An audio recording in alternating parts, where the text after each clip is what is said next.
Hello and welcome to Methuen Now, the good news program of our community. I'm your host, Michelle Houle. It's been years in the discussion stage, money has been approved, and now the stage is set for the future Methuen Youth and Leadership Center. Governor Maura Healey and State Auditor Diana DiZoglio toured the Ditson Place location for a look at how the state can help. May of 2021, Methuen Youth Voice representatives addressed the Attorney General Maura Healey and Senator Diana DiZoglio, explaining their reasons for how a youth community and learning center could help them and future generations of students. Not a lot of places for kids to go. Mental health is something that not a lot of people talk about, and even though we're talking about it, there's not a lot of funding for it. So to have a place where I don't have to pay or go through my insurance to go just to talk to somebody, whether it's someone my age, someone a little older, someone who can help me when I needed it. Having this youth center, having somewhere where people can be themselves is so important. And even like once you get to college, you don't even realize like you're finally away from school, or well, high school really and all that, and you get to finally be yourself and who you want to be. So having this youth center will really impact so many students and kids all over Methuen. Fast forward to today, Governor Maura Healey and State Auditor Diana DiZoglio are touring the former Central School building on Ditson Place to see how the state can help further the effort to bring the youth center to fruition. While Chelsea and Talia may have moved on to their respective futures beyond Methuen Public Schools, their dream is soon to be recognized. This is so exciting because I have been working on trying to get a youth center up and running in Methuen since I was a teenager myself. And we're not going to talk about, Michelle, how long ago that was, but it was quite a long time ago. And now, after serving several years in the state legislature, where we were able to secure significant funding to come back to the city of Methuen, those funds are finally being put to use and being put towards this building here at the Central School to update and renovate the building and get some of the lead paint out, any potential asbestos contamination, and to really bring this building up to par in terms of being a safe space for our children to be able to have a space to belong. We've had so many youth in the city of Methuen say that while we really do a great job with youth sports and other things, that we're really lacking in terms of having a safe space for them to feel like they belong, that's a place of their own. And this Methuen Youth and Community Center will be a space where they can, essentially call it home, get mentorship opportunities, have leadership opportunities, and continue to learn in after-school programs right here in the center of Methuen. So really excited about the opportunity to be able to see this come to fruition. It's our vision that we've had so long becoming a reality. It's exciting because there's been talk of having a youth center in the city of Methuen for a very long time, and we're finally about to make it happen. And it's because of the hard work of Auditor DiZoglio. She spent many years advocating for this, and also grateful to the superintendent, the school committee, and the city council for equipping us to be able to say yes.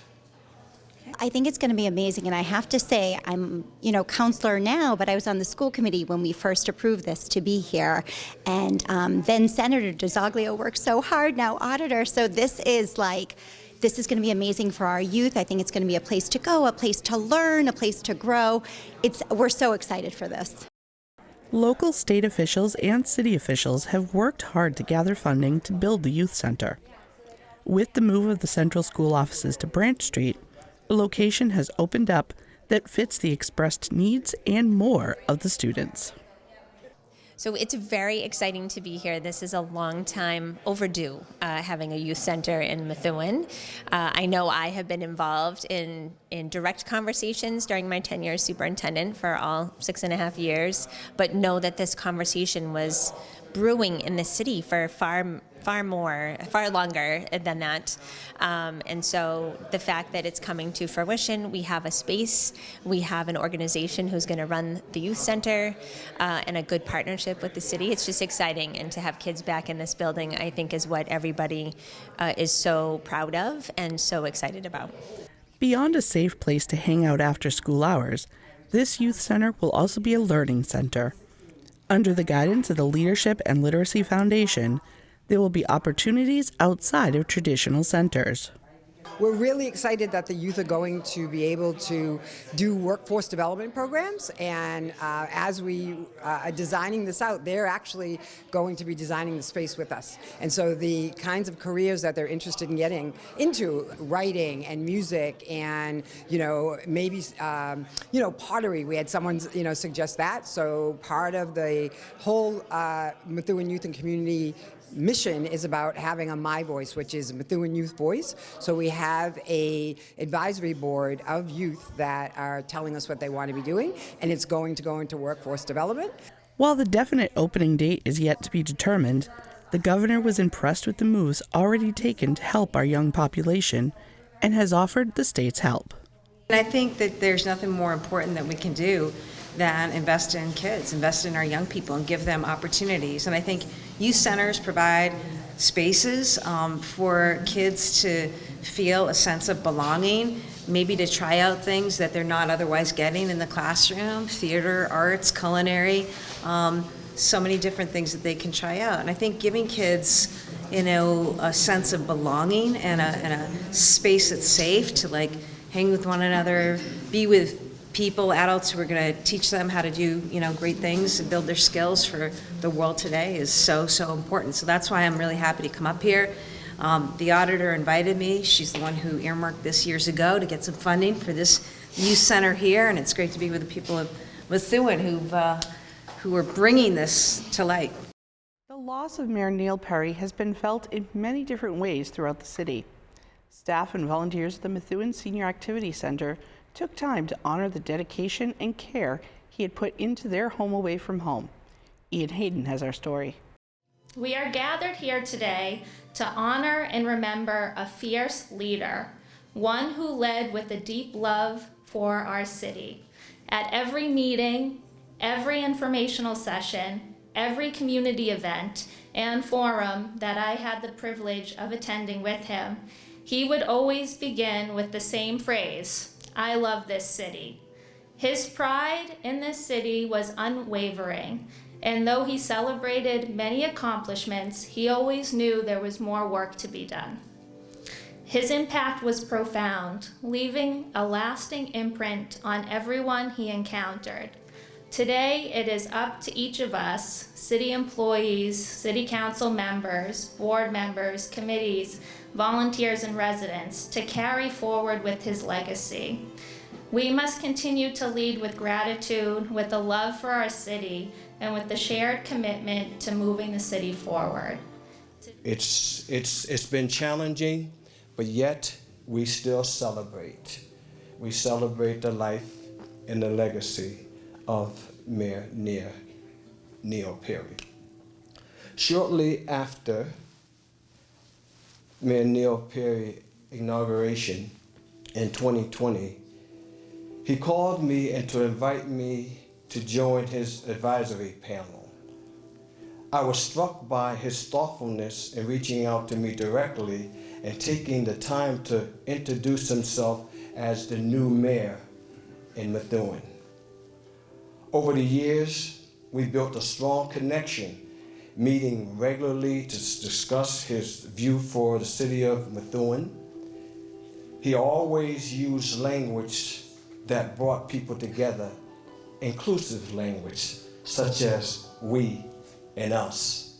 He would say that we are a welcoming city, an inclusive city, a community that's committed to fostering respect and hope and unity to all people. Mayor Perry cared about every resident in the city of Methuen. I want to begin by sharing just a brief insight about my relationship with Mayor Perry. He was a wonderful friend, an amazing mentor, and when he passed on September 21st, I'll never forget getting that call shortly thereafter from the city solicitor informing me that suddenly the charter provisions relative to succession for the mayor's office had been triggered with the mayor's passing, and suddenly I'd found myself in a position where I woke up that morning as one of your counselors at large and I ended the day as your acting mayor. And shortly after he had passed, I was in touch with the staff in the office, Tina Conway, the chief of staff, Jordan, and Michelle as well, and they had been at the hospital.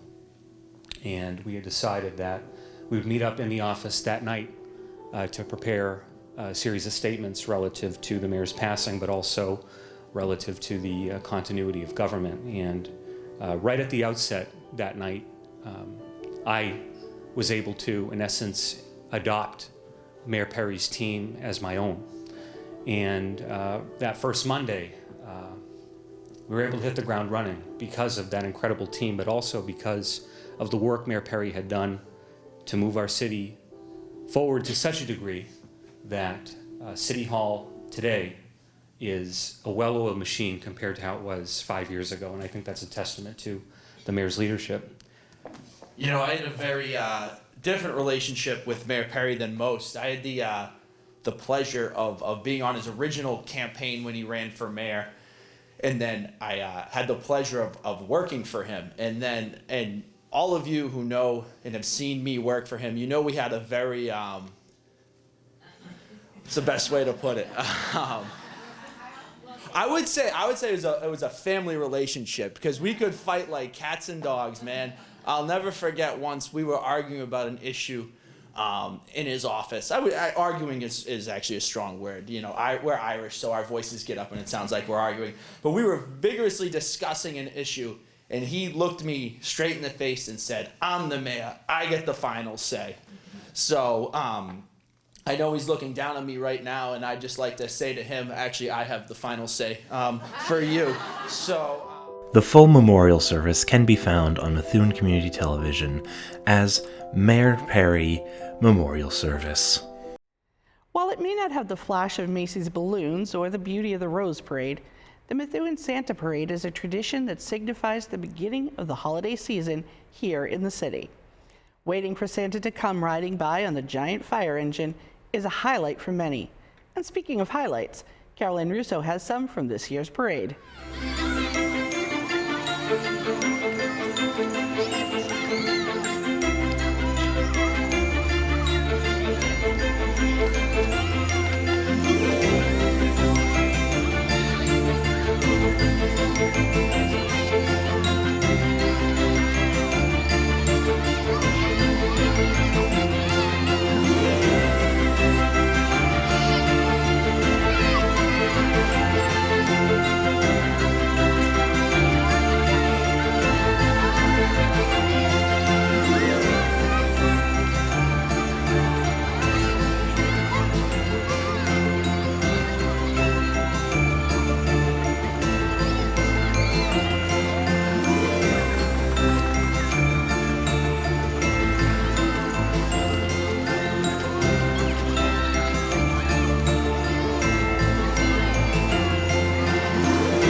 This is one time it's okay not to see the forest for the trees, because the trees are the heart of the festival. For 31 years now, the Festival of Trees has been lighting up Methuen during the holiday season and saving historic treasures during the other 50 weeks. With a look at this year's donor night reception, Karen Hayden has this story. The Festival of Trees continues a holiday tradition of raffling off trees and wreaths to raise money for historic preservation. With over 200 trees again this year, the focus on the very first night that anyone gets to see all the trees is the individuals, families, and organizations which donated them. Dawn Schmidt of Dance Images and Ryan Burns share what inspired their trees. So this tree is the Sugar Plum Fairy tree, and my mother handcrafted everything you see on the tree.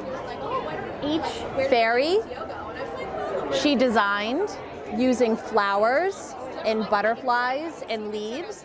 She drove to Maine in order to get the white birch for the top of the tree. Every one of these windows she designed as well. My daughter designed everything that you see down here. The entire tree is handcrafted, and we're very proud of this. So Christmas is the Christmas tree came from the snow, make some snow, and the tall and the big good Christmas tree. Why did you do that instead of something else? Good idea.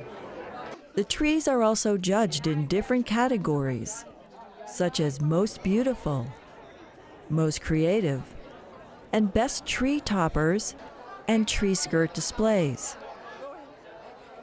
The winners receive Crystal Tree Trophies. Winning a first place award is always exciting.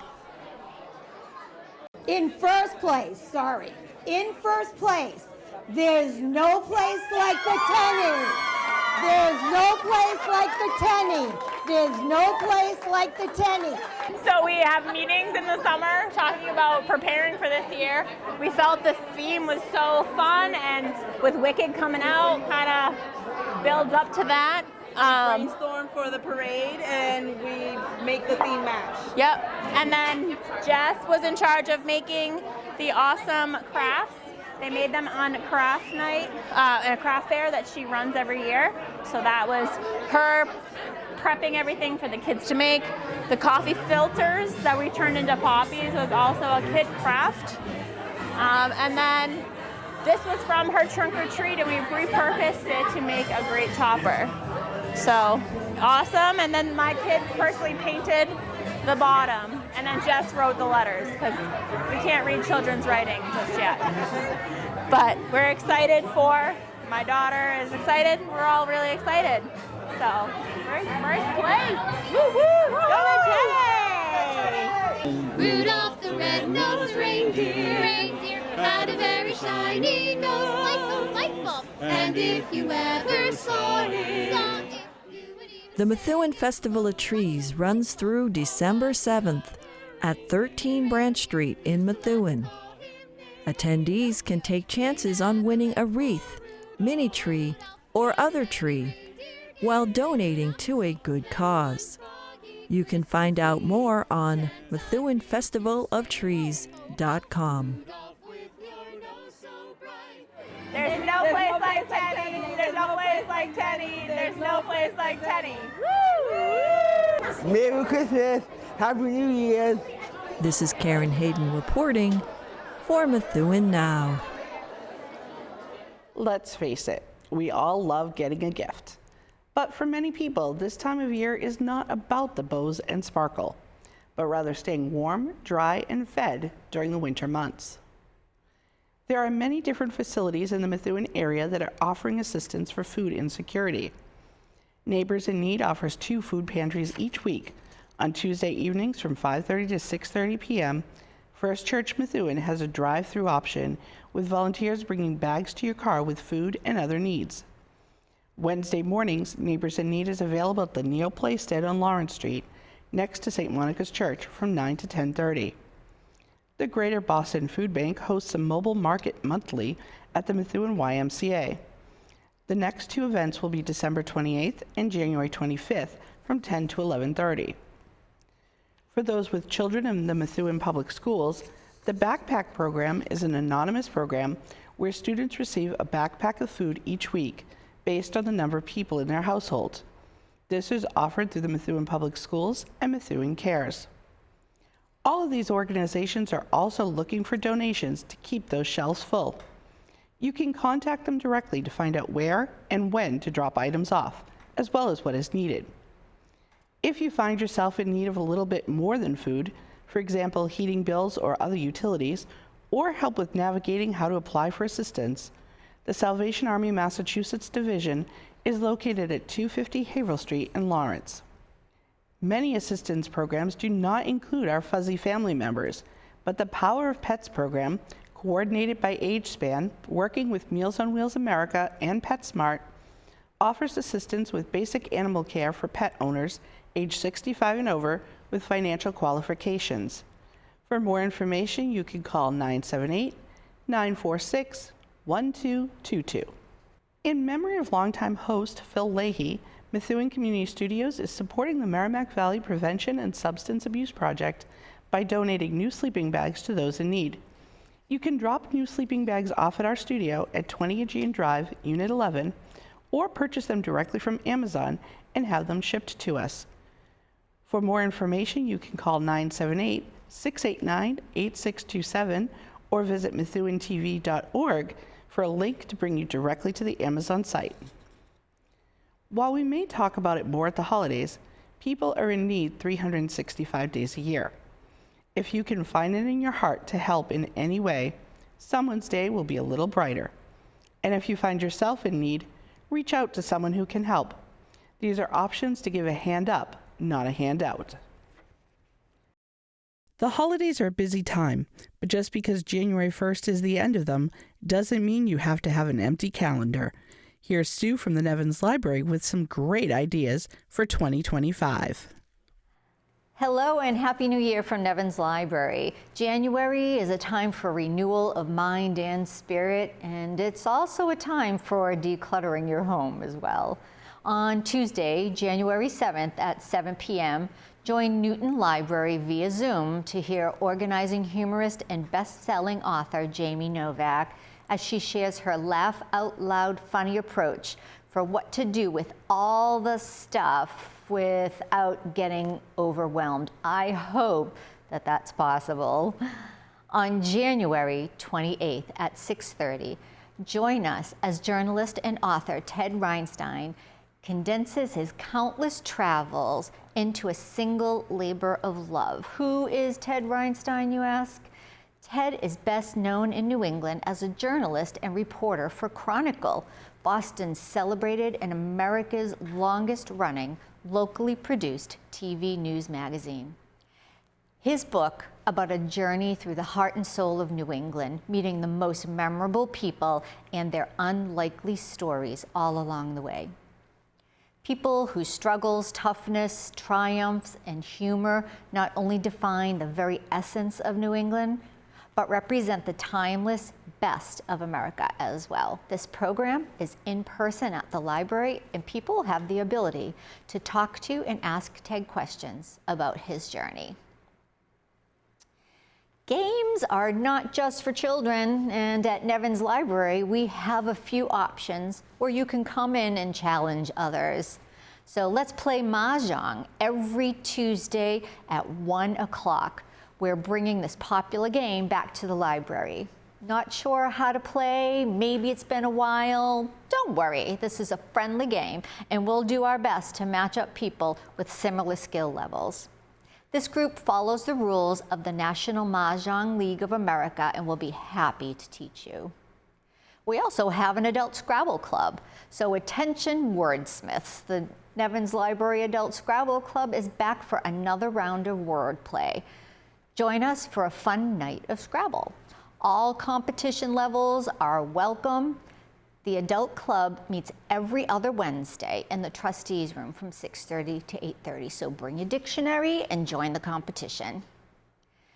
Board and Brood is a new group for those in their 20s and 30s. Come for the coffee or tea and stay for the games. Bring your own board game or borrow one from the library for this meetup for new adults. This is a great way to meet others in the community and start up some friendly competition. For those who love our book sale, it's time to clean off those shelves. The Friends of Nevins Library will start taking donations January 6th. They're looking for gently used books, DVDs, CDs, puzzles, and games. Just a reminder, please be sure all items donated are in good condition, free of mold and odors, and if it is a game or puzzle, that all pieces are accounted for. And before you ask, we do not take VCR tapes, magazines, or encyclopedias.